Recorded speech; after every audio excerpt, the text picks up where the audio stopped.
ಕರ್ತನಾದ ಯೇಸು ಕ್ರಿಸ್ತನಲ್ಲಿ ಪ್ರಿಯರಾದ ದೇವಜನರೇ, ನಮ್ಮ ಕರ್ತನಾದ ಯೇಸು ಕ್ರಿಸ್ತನ ಅತ್ಯಧಿಕವಾದ ಕೃಪೆಯ ಸಮಾಧಾನವು ತಮಗೂ ತಮ್ಮ ಕುಟುಂಬದ ಪ್ರಿಯರೆಲ್ಲರಿಗೂ ಹೆಚ್ಚಾಗಿ ಉಂಟಾಗಲಿ. ಹೃದಯಂಗಮ ಮಾತಿನ ಈ ಮುಂಜಾನೆ ವಾಕ್ಯದ ಅಂತ ಸರಣಿಯಲ್ಲಿ ನಾವು ಈ ತಿಂಗಳು ಯೇಸು ಕ್ರಿಸ್ತನ ಪ್ರಾಮುಖ್ಯವಾದ ಬೋಧನೆಗಳು ಎಂಬ ಶೀರ್ಷಿಕೆಯಲ್ಲಿ ದೇವರ ವಾಕ್ಯವನ್ನು ಧ್ಯಾನಿಸುತ್ತಿರುವಲ್ಲಿ ಮತ್ತಾಯನು ಬರೆದ ಸುವಾರ್ತೆ 4ನೇ ಅಧ್ಯಾಯದಿಂದ 7ನೇ ಅಧ್ಯಾಯದವರೆಗಿರುವಂಥ ಯೇಸು ಕ್ರಿಸ್ತನ ಬೋಧನೆಗಳಲ್ಲಿ ಪ್ರಾಮುಖ್ಯವಾದ ಭಾಗವನ್ನು ನಾವು ಧ್ಯಾನಿಸುತ್ತಿದ್ದೇವೆ. ಇದನ್ನು ನಾವು ಧ್ಯಾನಿಸುವಂಥ ದೇವರ ವಾಕ್ಯದ ಭಾಗ ಮತ್ತಾಯನು ಬರೆದ ಸುವಾರ್ತೆ 5ನೇ ಅಧ್ಯಾಯ 39ನೇ ವಚನ. ಮತ್ತಾಯ 5:39. ಆದರೆ ನಾನು ನಿಮಗೆ ಹೇಳುವುದೇನೆಂದರೆ, ಕೆಡುಕನನ್ನು ಎದುರಿಸಬೇಡ. ಒಬ್ಬನು ನಿನ್ನ ಬಲಗಿನೆಯ ಮೇಲೆ ಹೊಡೆದರೆ ಅವನಿಗೆ ಮತ್ತೊಂದು ಕೆನ್ನೆಯನ್ನು ಒಡ್ಡು. ನಿನ್ನ ಸಂಗಡ ವ್ಯಾಜ್ಯವಾಡಿ ನಿನ್ನ ಒಳಂಗಿಯನ್ನು ತಕ್ಕೊಳ್ಳಬೇಕೆಂದಿರುವವನಿಗೆ ಮೇಲಂಗಿಯನ್ನು ಬಿಡು. ಈ ವಾಕ್ಯಗಳನ್ನ ಧ್ಯಾನಿಸೋದಕ್ಕೆ ನಾವು ಶಕ್ತರಾಗುವಂಥ ದೇವರು ತಾನೇ ತನ್ನ ಆತ್ಮನ ಮೂಲಕ ನಮಗೆ ತನ್ನ ವಿಶೇಷ ಗ್ರಹಿಕೆಯನ್ನು ಒದಗಿಸಲಿ. ಕರ್ತನಲ್ಲಿ ಪ್ರೀತಿಯುಳ್ಳ ದೇವಜನರೇ, ಯೇಸು ಕ್ರಿಸ್ತನು ಇಲ್ಲಿ 38ರಿಂದ 42 ವಚನಗಳ ಮಧ್ಯದಲ್ಲಿ ನಡುವೆ ನಮ್ಮ ಸಂಗಡ ಕೆಲವು ಪ್ರಾಮುಖ್ಯವಾದ ಸಂಗತಿಗಳನ್ನು ಮಾತನಾಡ್ತಾನೆ.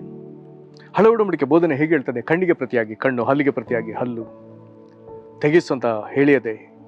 ಹಾಗಾದರೆ ಸೇಡಿಗೆ ಸೇಡು ಹಳೆ ಒಡಂಬಡಿಕೆಯಲ್ಲಿ ಇರುವಂಥ ಈ ಸಂಗತಿ.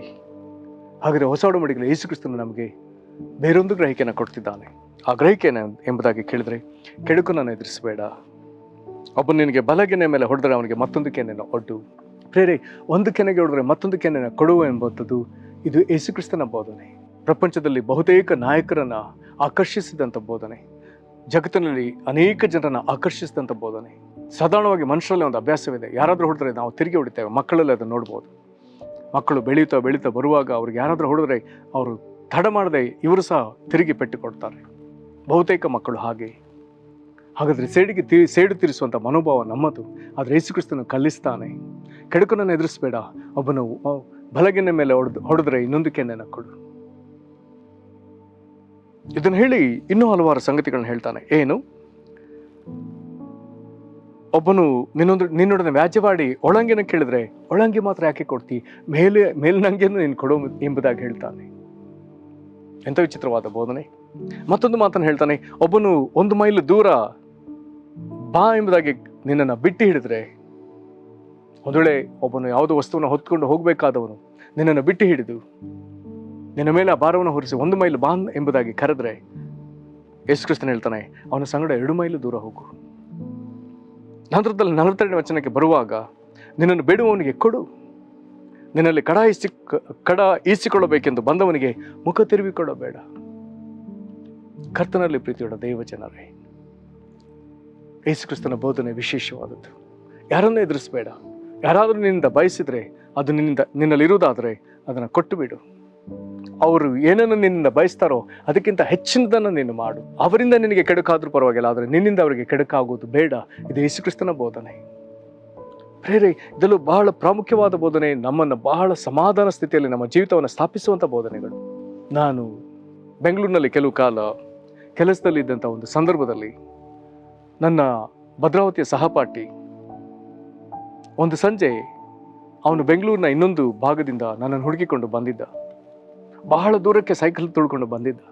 ಆ ದಿನ ಆತ ನನ್ನೊಂದಿಗೆ ನನ್ನ ರೂಮ್ನಲ್ಲಿ ಉಳ್ಕೊಂಡ.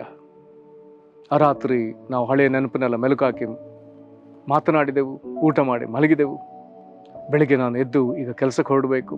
ಅವನು ಸಿದ್ಧನಾದ. ನಾನು ಹೊರಡೋದಕ್ಕೆ ಮೊದಲು ತಾನು ಹೊರಡುವುದಕ್ಕೆ ಇದ್ದಾಗ ಆತ ನನ್ನ ಬಳಿ ಹಣ ಕೇಳ್ದ. ಆತನ ಹಣ ಕೇಳಿದ ಕೂಡಲೇ ನನಗೆ ಒಂದೇ ಅಸಮಾಧಾನ, ಇದು ನನ್ನ ಬಳಿ ಹಣ ಕೇಳಿದ್ನಲ್ಲ.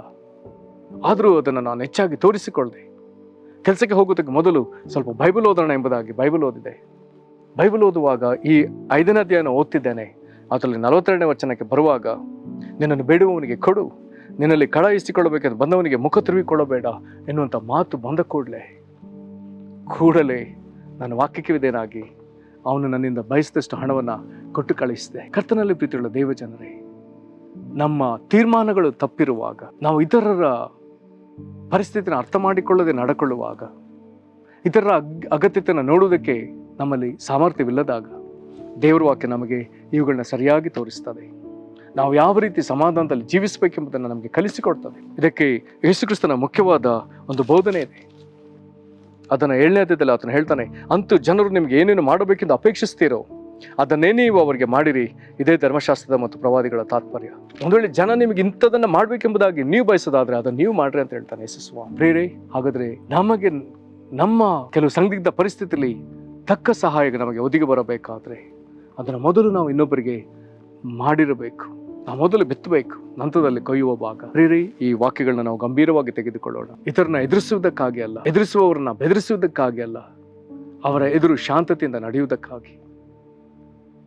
ಒಂದು ವೇಳೆ ಜನ ನಮ್ಮಿಂದ ಏನಾದರೂ ಬಯಸುವುದಾದ್ರೆ ಅವರು ಬಯಸುವುದಕ್ಕಿಂತಲೂ ಹೆಚ್ಚಿನದನ್ನು ಮಾಡುವುದಕ್ಕೆ ನಾವು ಇತರರ ಮುಂದೆ ತಗ್ಗಿಸಿಕೊಳ್ಳುವುದಕ್ಕಾಗಿ ಯೇಸು ಕ್ರಿಸ್ತನು ಬೋಧಿಸ್ತಿದ್ದಾನೆ. ಆತನು ಇದು ಬೋಧಿಸಿದ್ದು ಮಾತ್ರವಲ್ಲ, ಅದರಂತೆ ನಡೆದಿದ್ದಾನೆ. ಪ್ರೇರೆ, ಈ ವಾಕ್ಯಗಳನ್ನು ಅನುಸರಿಸೋದಕ್ಕೆ ಬೇಕಾದ ಶಕ್ತಿಯನ್ನು ಕರ್ತನು ತನ್ನ ಆತ್ಮ ಮೂಲಕ ನಮಗೆ ಒದಗಿಸಲಿ. ಇದಕ್ಕಾಗಿ ನಮ್ಮನ್ನು ಒಪ್ಪಿಸಿಕೊಟ್ಟು ಪ್ರಾರ್ಥನೆ ಮಾಡೋಣ. ಮಹಾಕೃಪೆಯ ಪರಲೋಕ ತಂದೆ, ಈ ನಿನ್ನ ಅದ್ಭುತವಾದ ವಾಕ್ಯಕ್ಕಾಗಿ ಸ್ತೋತ್ರ ರಾಜ. ದೇವಾದಿ ದೇವನೇ, ಯೇಸುವೆ, ಸೇಡು ತೀರಿಸಿಕೊಳ್ಳುವುದಕ್ಕಾಗಿ, ಮುಯ್ಯಿ ತೀರಿಸುವುದಕ್ಕಾಗಿ ನೀನು ನಮಗೆ ಕರೆ ಕೊಡೋದೆ. ಕೆಡುಕನನ್ನು ಎದುರಿಸಬೇಡ ಎಂಬುದಾಗಿ ಹೇಳಿದಿ. ಇತರರು ನಮಗೆ ನೋವುಂಟು ಮಾಡಿದ್ರು, ಇತರು ನಮಗೆ ಕೆಡುಕು ಮಾಡಿದ್ರು, ನಮ್ಮಿಂದ ಇತರರಿಗೆ ಕೆಡುಕಾಗಬಾರದು ಎನ್ನುವಂಥ ಬೋಧನೆಯಲ್ಲಿ ಕೊಡ್ತಿದ್ದಿ ಸ್ವಾಮಿ. ಕರ್ತನೆ, ಜನರು ನಮ್ಮಿಂದ ಏನೇನು ಅಪೇಕ್ಷಿಸ್ತಾರೋ ಅದಕ್ಕಿಂತ ಹೆಚ್ಚಿನದನ್ನು ಮಾಡುವುದಕ್ಕಾಗಿ ಹೇಳ್ತಾ ಇದ್ದಿ. 1 ಮೈಲಿಗೆ ಬಿಟ್ಟು ಹಿಡಿದ್ರೆ 2 ಮೈಲು ಹೋಗುವುದಕ್ಕಾಗಿ ಹೇಳ್ತಿ ಸ್ವಾಮಿ. ವ್ಯಾಜವಾಡಿ ಒಳಂಗೆಯನ್ನು ಕೇಳಿದ್ರೆ ಮೇಲಂಗೆಯನ್ನು ಕೊಡುವುದಕ್ಕಾಗಿ ಹೇಳ್ತಾ ಇದ್ದಿ. ಕರ್ತನೆ, ಜನರು ನಮ್ಮಿಂದ ಸಹಾಯ ಬಯಸುವಾಗ ಅದನ್ನು ನಮಗೆ ಮಾಡುವುದಕ್ಕೆ ಸಾಧ್ಯ ಇರುವುದಾದರೆ ಅದನ್ನು ಕಡ್ಡಾಯವಾಗಿ ಮಾಡಬೇಕೆಂಬುದಾಗಿ ನಮಗೆ ಬೋಧಿಸ್ತಿ.